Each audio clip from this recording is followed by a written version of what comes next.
किसानों के मुद्दे पर देश से झूठ बोल रहे हैं। आपका जवाब इस पर, संबित जी। नहीं, मुझे लगता है टिकैत जी का जवाब देने के लिए मैं यहाँ नहीं हूँ। आप उनका जवाब दे दीजिए, मैं उनके साथ डिबेट भी और बहस भी करना नहीं चाहता। देखिए, आज विषय है पंजाब का, कैप्टन अमरिंदर सिंह का। और कैप्टन अमरिंदर सिंह ज्यादा महत्वपूर्ण है पंजाब के लिए, किसानों के लिए, या फिर टिकैत जी की जो कप्तानी है वो महत्वपूर्ण है? मैं 3 विषय कहूंगा। मैं अभी देख रहा था, मैं बड़े ध्यान से जो विजुअल्स चल रहे थे आज तक पर उस विजुअल को देख रहा था। एक जगह मुझे हरी टोपी दिख रही थी और एक जगह मुझे हरी पगड़ी दिख रही थी। और आप ही अब निर्णय ले लीजिए, पगड़ी को सलाम होगा या टोपी को सलाम होगा? मैं तो पगड़ी को सलाम करूंगा जी। एक की हरी टोपी फीकी थी और पगड़ी भारी था, गौरवशाली पगड़ी है। मैं तो पगड़ी को ही सलाम करूंगा। अगर मैं पंजाबी हूं, अगर मैं सरदार हूं और अगर असरदार हूं तो मैं तो पगड़ी को सलाम करूंगा, टोपी को सलाम नहीं करूंगा। नंबर 1। नंबर 2, कौन असली सरदार है? टिकैत जी असली सरदार हैं या कैप्टन अमरिंदर सिंह असली सरदार है? यह निर्णय भी मुझे लगता है, देखिए, मुझे कैप्टन अमरिंदर सिंह जी की पार्टी से कोई लेना देना नहीं है, मगर मैं केवल पंजाब के गौरव के लिए कह रहा हूं। आप निर्णय ले लीजिए, पंजाब के किसानों के लिए, हमारे सिख बंधुओं के लिए कौन ज्यादा वंदनीय है? एक सरदार ज्यादा वंदनीय है या टिकैत ज्यादा वंदनीय है? ये निर्णय पंजाब के लोग लेंगे, सरदार लेंगे। दूसरा, असली कैप्टन कौन है? कुछ दिन टोपी धारण करके नेता बन जाने से कैप्टन बन जाता है कोई, या देश के आर्मी में रह के देश के लिए लड़ने वाला कैप्टन बनता है? यह भी आपको सोचना पड़ेगा और पंजाब की जनता सोचेगी। मैंने डे 1 से कैप्टन अमरिंदर सिंह को, आप लोगों ने देखा होगा, प्रवक्ता के नाते हम लोगों ने कभी भी कैप्टन अमरिंदर सिंह के देशभक्ति पर शक नहीं किया, कभी भी उनके राष्ट्रभक्ति पर कभी शक नहीं किया। हमने सिद्धू को लेकर प्रेस कॉन्फ्रेंसेस किए, सिद्धू के देशभक्ति और उनके राष्ट्रभक्ति को लेकर एक्सपोजर्स भी किए, मगर कैप्टन साहब को कभी भी, जब वो कांग्रेस में थे, मुख्यमंत्री थे, उस समय भी उनके ऊपर आक्रमण उनके देशभक्ति को लेकर कभी नहीं किया, क्योंकि उनके देशभक्ति पर रत्ती भर का शक नहीं है हमें। हम जानते हैं कि कैप्टन अमरिंदर सिंह जो कह रहे हैं कि पंजाब एक बॉर्डर स्टेट है, एक स्पेशल स्टेट है और उसकी आंतरिक सुरक्षा बहुत महत्वपूर्ण है। और मैं आज कहता हूं, हम सबको कैप्टन साहब की इस बात को मानना होगा, क्योंकि दूध का जला छाछ भी फूक फूक कर पीता है। पंजाब एक महत्वपूर्ण राज्य, एक बुद्धिमान राज्य, एक विराट राज्य।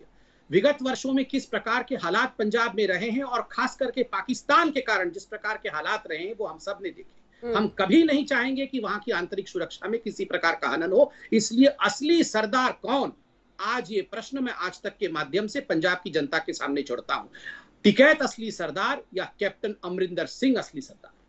ठीक है, पुष्पेन जी इसका जवाब दे देंगे, उसके बाद मैं फौरन आपके पास आऊंगी। जय सिंह सापरा साहब। पुष्पेन जी। जी देखिए, संबित भाई को जो है, इनको भाजपा वालों को, आरएसएस वालों को जो है, इनकी बहुत बड़ी पीएचडी है बंटवारा करने की। जब ये फेल हो जाते हैं तो इन्होंने बंटवारे पहले भी किए हैं। कभी इन्होंने केवल पंजाब के जो है इसमें किसान बताए, फिर हिंदू किसान बताए, कुछ जो है इन्होंने बता दिए कि भाई ये मुसलमान किसान है। अब ये कह रहे कोई पगड़ीधारी किसान है, कोई टोपीधारी किसान है। आप भूल गए, एक गोल टोपीधारी किसान भी बोल देते तो ठीक रहता। तो ये कभी छोटे किसान और बड़े किसान की बात करी है आपने। ये तरह तरह के बंटवारा करने की कोशिश करेंगे, हमें मालूम है, लेकिन इनका जो नैरेटिव है, इनका जो विमर्श है, वो चलने वाला नहीं है। उसको हम फेल करते रहेंगे। किसान केवल किसान है, चाहे उसकी वेशभूषा कुछ भी हो, हाँ। चाहे उसका प्रदेश कुछ भी हो, चाहे उसकी जाति कुछ भी हो, चाहे उसका धर्म कुछ भी हो, बंटने वाले नहीं है। पुष्पेन जी, अगर कैप्टन समझौते की सूरत बनाते हैं तो ये षड्यंत्र कैसे हो सकता है? ये फूट डालने की कोशिश कैसे हो सकती है? नहीं, अगर कैप्टन साहब ये जो हमारी मूल मांगे हैं, एक तो कानूनों को वापसी की और एमएसपी की लीगल गारंटी की, ये करवा दें, हाँ। तो इसमें कोई आपत्ति नहीं होनी चाहिए, किसी को भी नहीं आपत्ति होनी चाहिए। लेकिन बात यह है कि बिचौलिए की आवश्यकता तब पड़ती है जब कभी कोई वार्ता ना हुई हो, दोनों पक्ष एक दूसरे को जानते ना हो। दोनों पक्ष 11-12 बार बैठ चुके हैं तो सीधी चिट्ठी भेजिए, वार्ता शुरू करिए, मान लीजिए, बात खत्म हो जाएगी।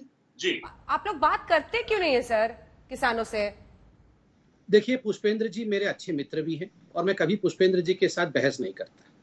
मैं इतना कहना चाहता हूं, आदरपूर्वक कहना चाहता हूं, किसने कहा कि हम बातचीत नहीं करना चाहते? प्रधानमंत्री से लेके हमारे कृषि मंत्री तोमर जी ने हमेशा कहा है हम बातचीत के लिए हर द्वार खुला करके हम बैठे हुए हैं। आप आइए, सम्मान पूर्वक बातचीत करिए। कई राउंड की बातचीत हुई भी है, मगर देखिए, बातचीत कभी भी पूर्व निर्धारित शर्त और क्लॉज के आधार पर नहीं होता।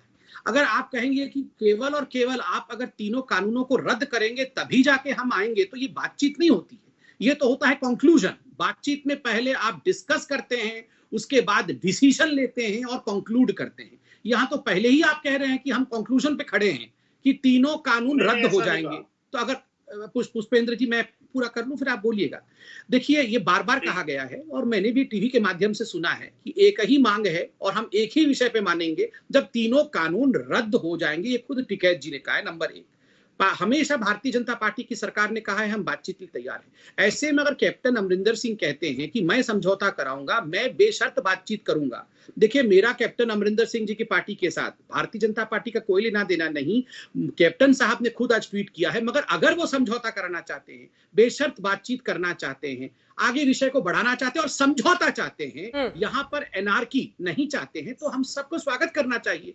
अल्टीमेटली आप भी समझौता चाहते हैं, हम भी समझौता। चरण सिंह सापरा साहब, चरण सिंह सापरा साहब, देखिए अंजना जी, सर्वप्रथम तो मैं ये बता दूं कि जिस तरह से ये सारी डिबेट चली है, जो शुरुआत में बीजेपी के प्रवक्ता ने टोपी और पगड़ी की बात करी है, शुक्र है इन्होंने हरी पगड़ी और हरी टोपी की बात की है, काली टोपी का जिक्र नहीं किया, नहीं तो वो डिबेट कहीं और चली जाती थी। सवाल ये है कि कैप्टन अमरिंदर सिंह अपनी पार्टी जो बनाना चाहते हैं, वो हर किसी को एक डेमोक्रेटिक कंट्री में, लोकतंत्र में अधिकार है कि वो पार्टी बना सकते हैं।